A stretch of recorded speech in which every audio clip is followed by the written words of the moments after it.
छात्रों नमस्कार। आज आप बहुपद से आईएमपी प्रश्न पढ़ने वाले हैं। तो देखिए बहुपद का ये पहला आईएमपी प्रश्न क्या है। पहले कह रहा है कि x square plus 7x plus 10 द्विघात बहुपद का शून्य ज्ञात कीजिए और शून्यक और गुणांकों के बीच संबंध की जांच कीजिए।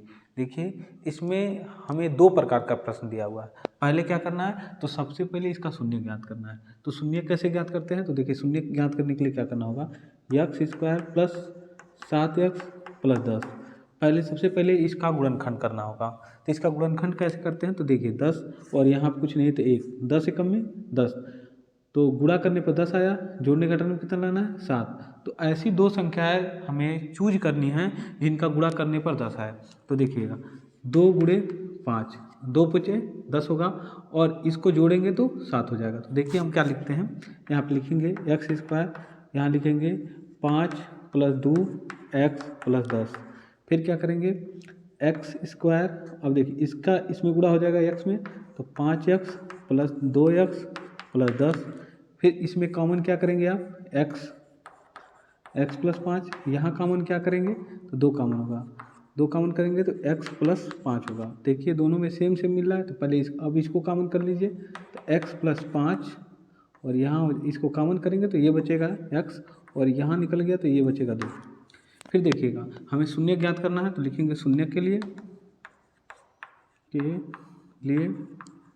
शून्य के लिए जब भी हमको शून्य के निकालने का है ऐसे, तो हमें शून्य के लिए लिख के और ऐसे लिखना है x प्लस 5 बराबर 0, और ऐसे लिखिए x प्लस 5 और x प्लस 2 बराबर 0 कर लीजिए।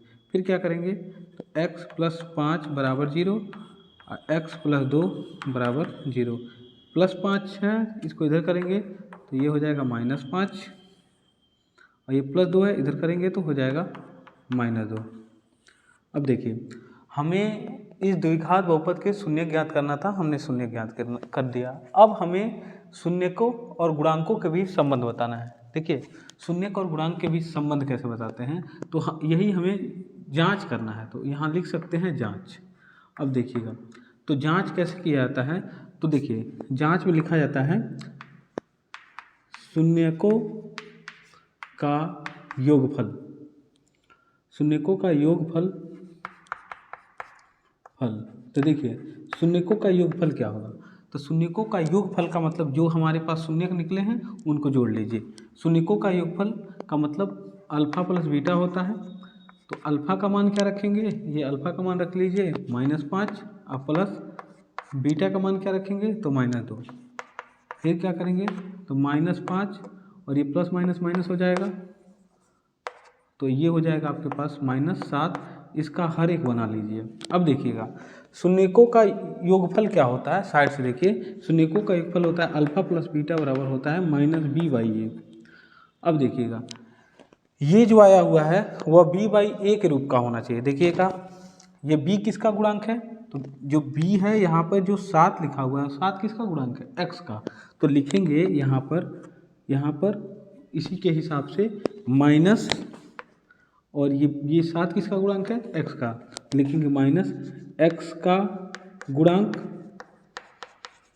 बटा 1। यहाँ हर में 1 नहीं था, हमने आपको बनाया। 1 किसका गुणांक है, तो 1 है यहाँ इसका गुणांक है, तो लिखेंगे 1 के लिए लिखेंगे x स्क्वायर का गुणांक। फिर देखिए हमने शून्यकों का योग जांच कर लिया, अब शून्यकों का गुणनफल करेंगे। शून्यकों का गुणनफल, देखिए शून्यकों का गुणनफल होता है अल्फा इंटू बीटा। अल्फा का मान कितना है, तो अल्फा को मैंने बोला कि इसको अल्फा मान लीजिए, इसको बीटा मान लेंगे। तो -5, बीटा का मान क्या है, -2, तो माइनस माइनस हो जाएगा प्लस, तो ये हो जाएगा माइनस प्लस 2 पचे 10 और हर में नहीं है तो बना लीजिए। अब देखिए ये 10 किसका गुणांक है, तो 10 है, ये अचर पद बोलते हैं, तो यहाँ पर लिख दीजिए अचर पद। और 1 किसका है, तो जो 1 है वह x स्क्वायर का गुणांक है, तो लिखेंगे x स्क्वायर का गुणांक।